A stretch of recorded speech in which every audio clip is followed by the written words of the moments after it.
It's day 4 of the coordinated US-Israeli military campaign against Iran.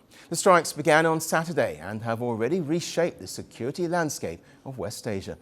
President Donald Trump said the attacks were necessary to stop what he called a growing and imminent threat from Tehran. Speaking at the White House, Trump argued that Iran was moving ahead fast with its military capabilities. The regime's conventional ballistic missile program was growing rapidly and dramatically, and this posed a very clear, colossal threat to America and our forces stationed overseas. The regime already had missiles capable of hitting Europe and our bases, both local and overseas, and would soon have had missiles capable of reaching our beautiful America. The US president further claimed that Iran's missile development was designed to obscure a renewed nuclear weapons push. The purpose of this fast-growing missile program was to shield their nuclear weapon development and make it extraordinarily difficult for anyone to stop them from making these highly forbidden by us nuclear weapons. We were the ones that were complaining. We were the ones that wanted it stopped. But everybody was behind us. They just didn't have the courage to say so. The latest operation was carried out in coordination with Israel, targeting multiple cities across Iran. Trump described it as the largest US military action in West Asia since Iraq in 2003.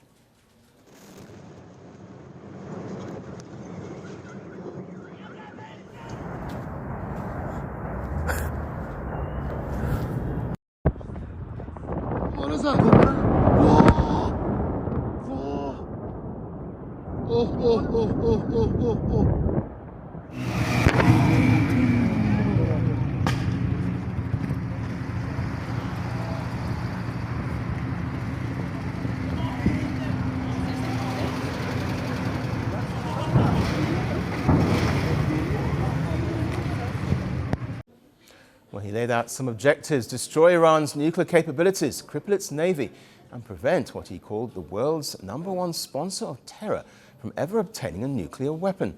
The strikes killed Iran's Supreme Leader Ali Khamenei and several senior officials. Trump has openly called on Iranians to rise and take their government back.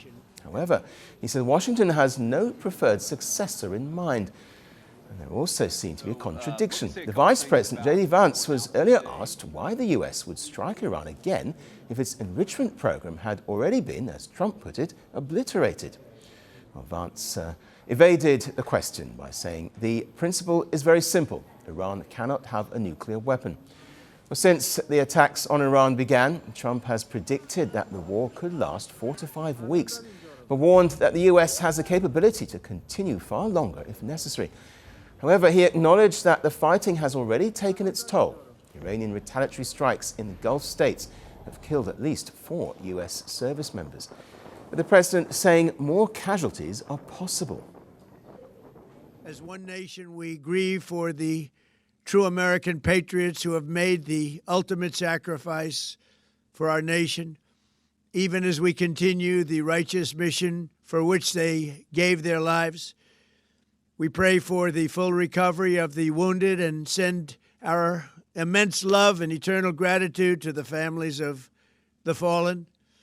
And sadly, there will likely be more. Before it ends, that's the way it is. Meanwhile, Israel's Prime Minister Benjamin Netanyahu also echoed Trump's justification for the assault. He claimed Iran had been building new underground nuclear and missile facilities that would soon become immune to attack. The reason that we had to act now is because they were, after we hit their nuclear sites and their ballistic missiles program, you'd think they learned a lesson. But they didn't, because they're unreformable. They're totally fanatic about this, about the goal of destroying America. So they started building new sites, new places, underground bunkers, that would make their ballistic missile program and their atomic bomb programs immune within months. Netanyahu also rejected claims that the US and Israel were entering an endless war. He insisted the operation would be quick and decisive. In fact, while some US officials have denied that regime change is the goal, Netanyahu suggested that the fall of Iran's leadership could transform the region.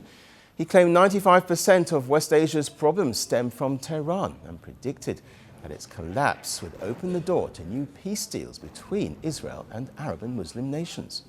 This is going to be a quick and decisive action, and we're going to create the conditions, first for the Iranian people to get control of their destiny, to form their own democratically elected government, which will make Iran a different Iran altogether.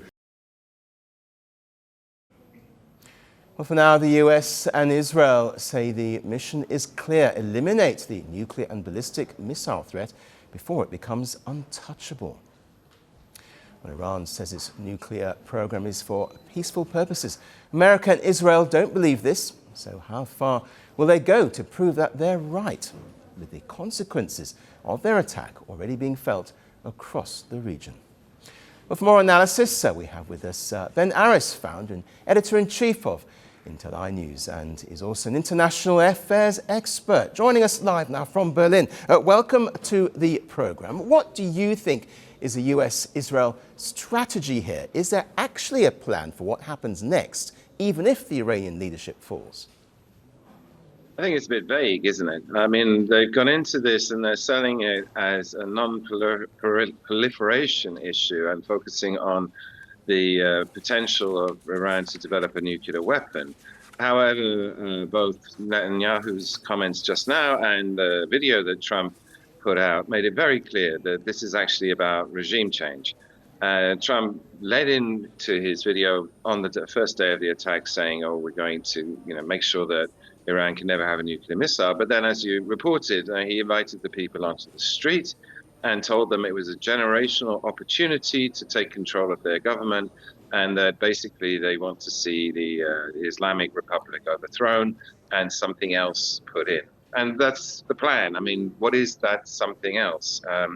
Again, you talk to the analysts, they're saying, actually, this is not like Libya with Gaddafi or Assad in Syria, where you had dictatorships, and if you decapitate the regime, which has happened now in Iran, that the regime falls because it all orbits around one man. In the Islamic Republic, they've actually been planning for this. They have a clear line of succession. They have like a council of experts who will choose someone else.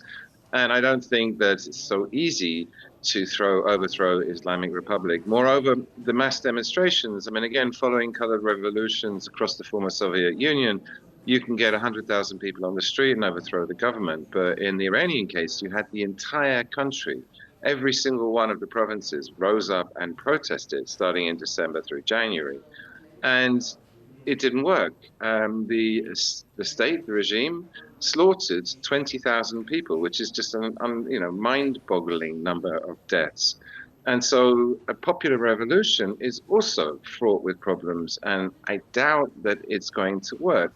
And if that's the plan, to have a colored revolution of some sort in Iran, then it's fraught with problems, and afterwards complete uncertainty. It would be absolute chaos. And with that uncertainty, as you say, innocent lives have already been lost. How difficult will it be to contain this when other Gulf nations continue to be targeted? Well, it's already spilled over. I think every single member of the GCC, the Gulf countries, has actually been hit by missiles. And also, they have successfully decapitated, the elite. The Ayatollah himself has been killed, and several senior figures. But then apparently there's reports coming out they've adopted their so-called mosaic defense system, where they've decentralized it. And again, this has all been prepared, and you've got military cells that are now autonomous and carrying on the fight.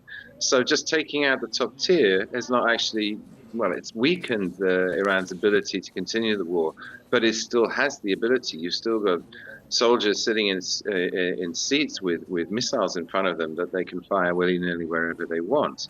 And so I think this is going to continue. But then, of course, if you've got this Hydra, this leaderless war machine that's working on its own, again, that just destabilizes the region. It makes it very difficult to negotiate with anyone because all the senior people are dead. And then you spill out into a regional war, and then the Islamic Republic has the option of activating its proxies, Hezbollah, Hamas, in the neighboring countries, and Hezbollah has already attacked Israel, sending rockets in there yesterday. Specifically, although the Prime Minister of Lebanon asked them specifically not to do that, not to pull Lebanon into the war, and the Israelis crossed the border this morning and with ground troops into Lebanon. So it's already escalating and spreading.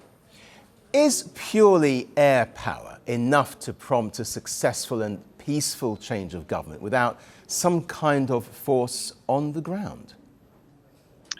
Well, that's a big question. As I say, the Israelis have mobilized their reservists, and they did cross the border this morning. I think Trump would be extremely reluctant to put boots on the ground in Iran itself. If you do that, you get sucked into a war, and the experience they've already had in Iraq and also in Afghanistan, both which went on for like more than a decade, I don't think he's going to go there. And moreover, he's got this deadline because he has the midterm elections coming up in November, and he will not want to go into those elections not only not having brought peace, selling himself as a peacemaker, but actually starting a new major regional forever war in the Middle East. So he's looking for a way out, and he said 4 or 5 weeks. The analyst consensus seems to be about a month, 2 months. To stop this. There's an energy market problem. If it carries on for more than a month, then the whole world's going to go into an energy crisis with $150 barrel oil. And so there's going to be, after this short, sharp shock phase that we're in at the moment, there's probably going to be some effort at diplomacy, a pause, a deal of some sort. Like I say, for Trump, he cannot have a long war. He needs to finish this pretty quickly, in a month, 2 months tops, but not longer, because then it gives him election problems back at home. Ben Aris, we appreciate your time. Thank you for joining us. My pleasure. Power doesn't end quietly. Some deaths are not accidents. They are messages. A gunshot. A crowd. A country frozen. The killer disappears. The questions don't. This is not just about who died. It's about what followed. Governments fell. Armies moved. History rewrote itself. 5 leaders. 5 moments.